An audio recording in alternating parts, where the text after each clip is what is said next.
নিঃশর্তে ক্ষমা চান। বার্লাকে আইনি নোটিশ শুভেন্দুর। বিস্তারিত জানিয়ে দেব, সঙ্গে থাকুন। জল্পনা চলছিল বেশ কিছুদিন ধরেই। বৃহস্পতিবার আনুষ্ঠানিকভাবে তৃণমূলে যোগ দিলেন জন বালা। ২৬-এর বিধানসভা ভোটের আগে তা নিয়েই এখন জোর চর্চা দুই ফুলেই। এদিকে যোগদান পর্বে বিজেপির বিরুদ্ধে একরাশ ক্ষোভ উগরে দিতে দেখা গিয়েছে বালাকে। সরাসরি তোপ দেগেছেন বিধানসভার বিরোধী দলনেতা শুভেন্দু অধিকারীর বিরুদ্ধে। তাতেই ক্ষুব্ধ শুভেন্দু। এবার এক সময়ের সতীর্থ সেই বার্নার কাছে গেল শুভেন্দুর আইনি নোটিশ। শুভেন্দুর আইনজীবীর দাবি, এদিন তৃণমূলে যোগদানের সময় প্রেস মিটে শুভেন্দুকে নিয়ে যে দাবি করেছেন বালা তা ভিত্তিহীন, সব মিথ্যা। আর তার জন্য বালাকে বিনা শর্তে চাইতে হবে ক্ষমা।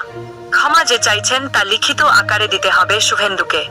একই সঙ্গে ওই নোটিশেই বার্লার উদ্দেশ্যে শুভেন্দুর আইনজীবী লিখছেন, যে কোনো সরকারি, বেসরকারি অথবা রাজনৈতিক ফোরামে আমার মক্কেল সম্পর্কে আর কোনো মানহানিকর মন্তব্য বা কটাক্ষ অবিলম্বে বন্ধ করতে হবে। কিন্তু ঠিক কি বলেছিলেন বালা?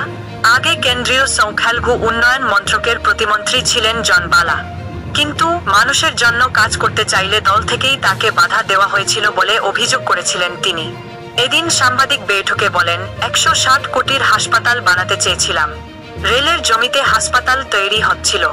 ১০০% ফান্ড জোগাড় করেছিলাম। বিরোধী দলনেতা আটকে দিয়েছিলেন। মানুষের জন্য কাজ করতে চেয়েছিলাম। কিন্তু শুভেন্দু অধিকারী আটকে দেন। এভাবে আটকালে কে দলে কাজ করবে? তার এ মন্তব্য নিয়েই শুরু হয়েছে বিতর্ক। রেগে লাল শুভেন্দু।